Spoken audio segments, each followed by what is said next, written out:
Lai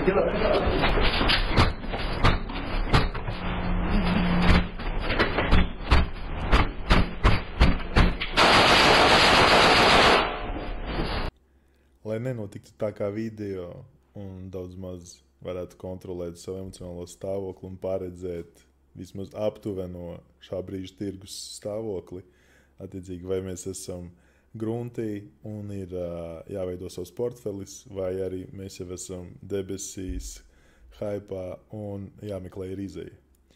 Es padalīšos ar 5 rīkiem, kas kaut kādā mērā spēs to parādīt. Sāksim ar cilvēku emocijām, jo pat ja tu spēj lasīt on-chain analīzi, tirgu tāpatām vada cilvēki, nevis roboti, un viss slēpjas emocijās. Baiļu un alkatības indeks vai indikators, viņš mēra, cik ļoti tirgus baidās vai ir alkatīgs.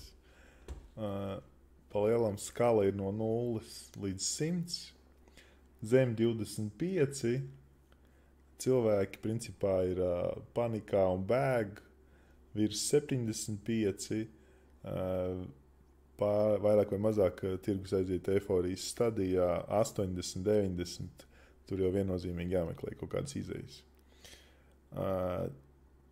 Kad visi bēg, tas pa lielam ir, tāpēc arī viņš saucās kā baiļu indikators, tas īstenībā ir labākais laiks, kad tieši veidot savu portfeli, jo cenas ir grīdā, un vienkārši ir jāpērk un jāpērk.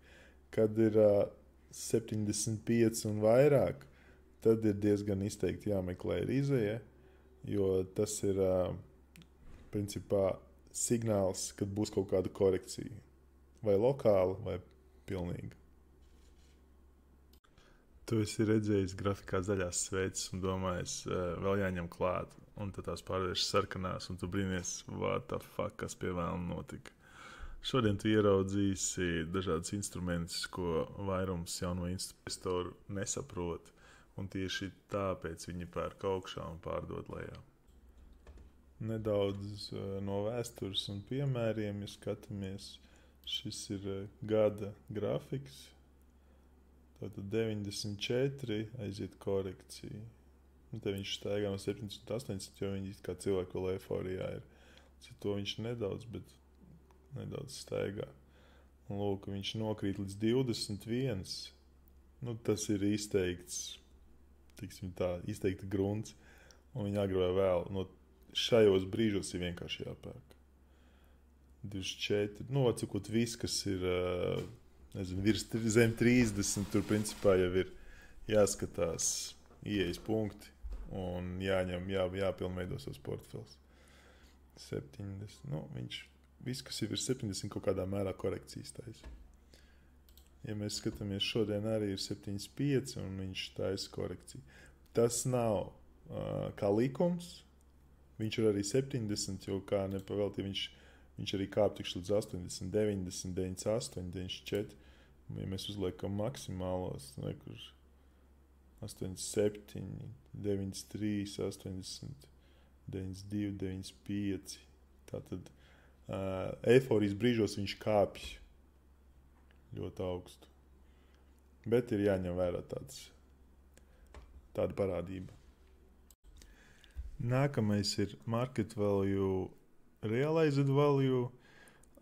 Tas pa lielam parāda, cik šobrīd maksā bitcoins, ja, tad tie 118.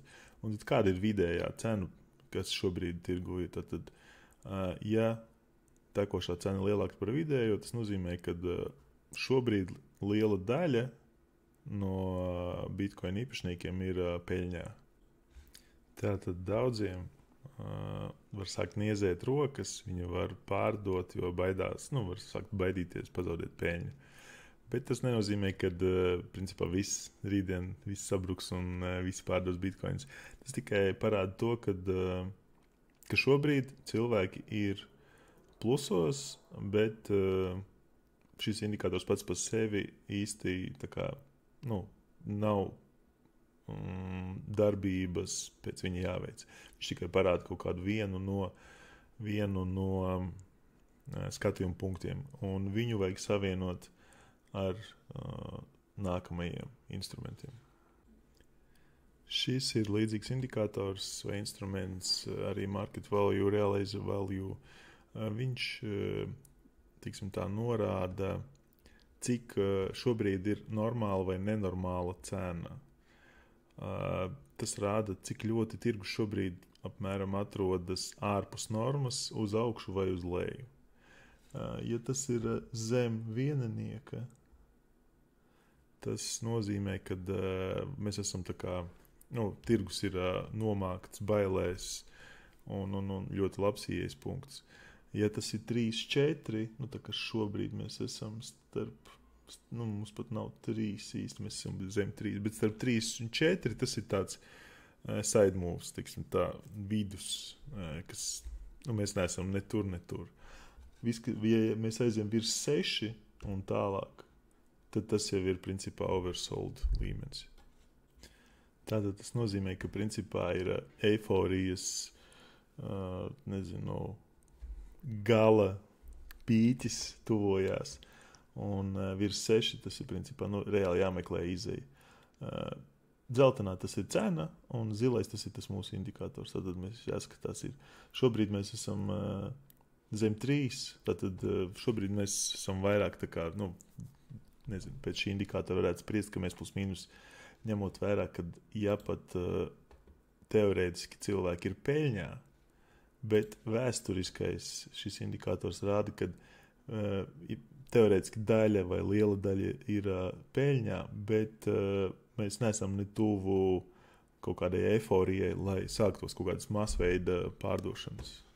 Tiksim tā, šie ir 2 indikatori, kas liekoties kopā dod mums nedaudz precīzāku skatījumu, un turpat klāt mēs pievienosim nākamo.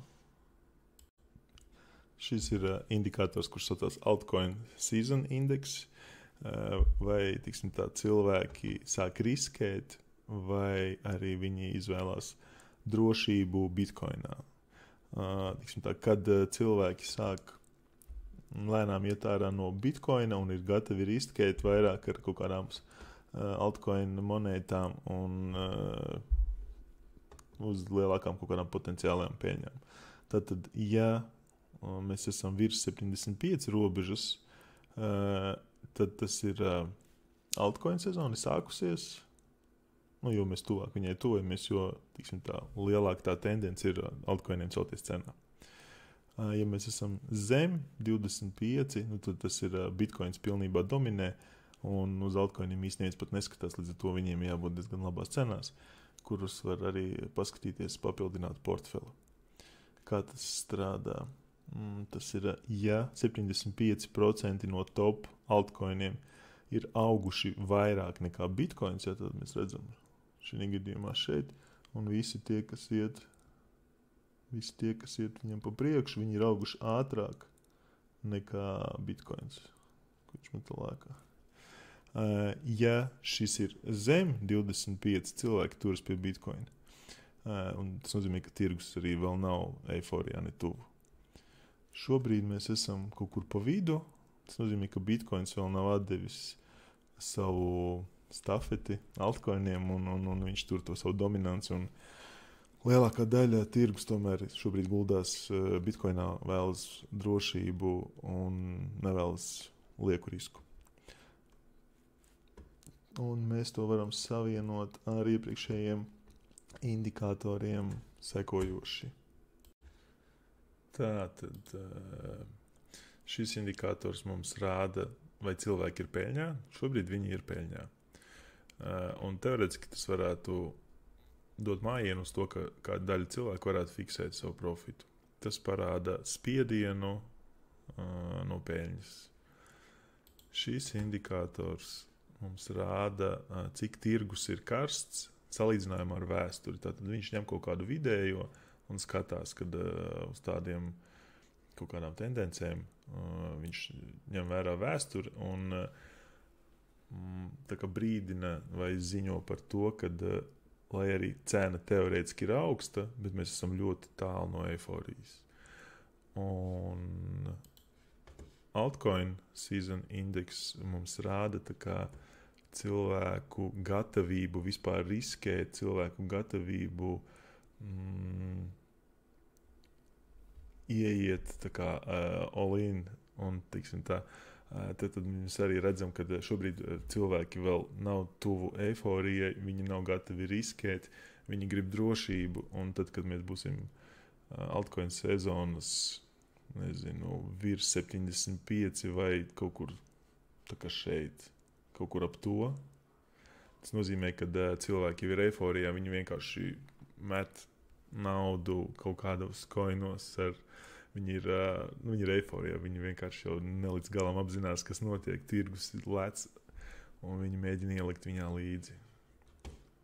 Līdz ar to, tātad šie 3 indikātori jau kaut kādā veidā mums dod kaut kādu mājienu, kur mēs esam tirgu.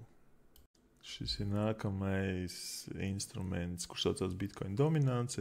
Viņš arī parāda kaut kādā ziņā cilvēku stāvokli, tātad viņi vēlas drošību vai kazino efektu un ir gatavi riskēt. Viņi parāda, apmēram, cik procenti no visa kripto naudas šobrīd ir Bitcoinā.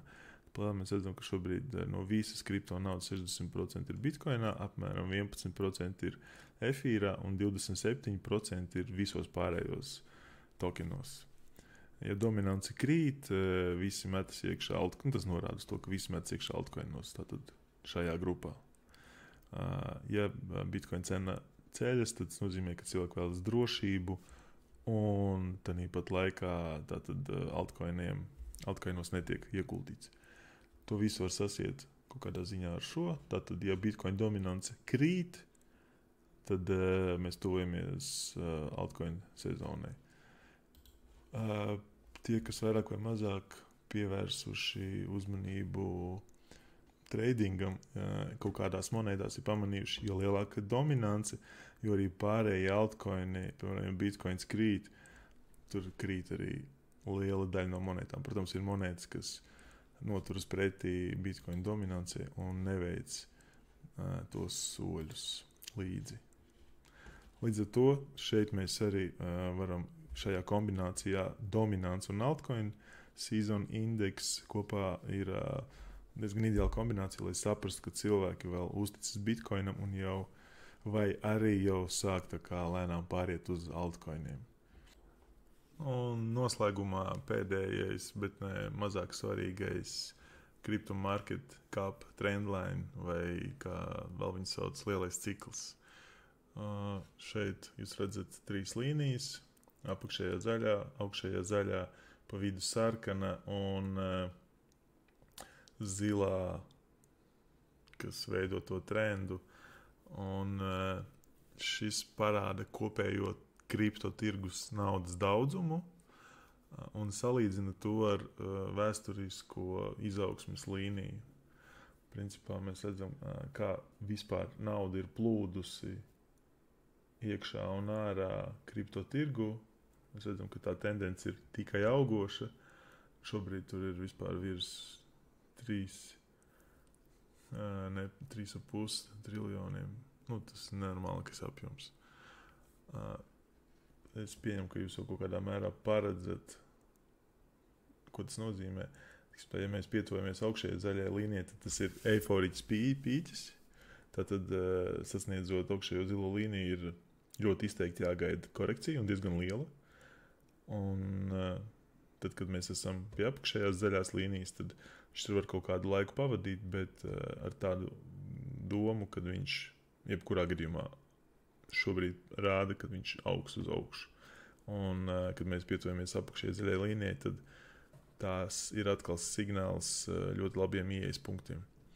Šobrīd mēs esam zem sarkanās vidējās, tas ir apmēram tā kā robeža, kas apzīmē tā kā ne silts, ne augsts. Un augšējā, principā tas ir tas burbulis, kad tirgus ir pārkarsēts. Un apakšējā, kad ir depresija, visi lēts, visi bēg, un tas ir laiks, kad mums ir jāpērk. Tā kā šis bija pēdējais instruments. Viņš vienkārši var papildināt kaut kādu kopējo bildi. Ja mēs iepriekš redzējām, ka teorētiski cilvēki ir peļņā, bet tāpat laikā mēs esam ļoti tālu no eifórijas. Bitcoin dominance ir liela, kas norāda uz to, ka cilvēki nav gatavi riskēt. Līdz ar to mēs arī šeit redzam, ka mēs esam ļoti tālu no kaut kādas kopējā augšējā, tiksim tā, no kopējā trenda. Un nav fakts, ka mēs tagad izrausimies, mēs varam izrauties arī vēlāk, bet kopējai analīzē šis ir ļoti liederīgs instruments. Tā kā, ja tirgu tomēr nav nekādas buļbuļpogas, bet, ja tu saproti emocijas cilvēku, kas norāda tās Bitcoin dominances un alta sezona indikātorus, mēs varam redzēt apmēram vēstures kaut kādu gājienu, ko ņem vērā arī šīs indikātors. Mēs varam kaut kā labāk saprast, kur mēs atrodamies un uz kuriem viņš varētu virzīties. Ja šis tev palīdz, nospied laiku, pieraksties, iesim tālāk, būs interesanti.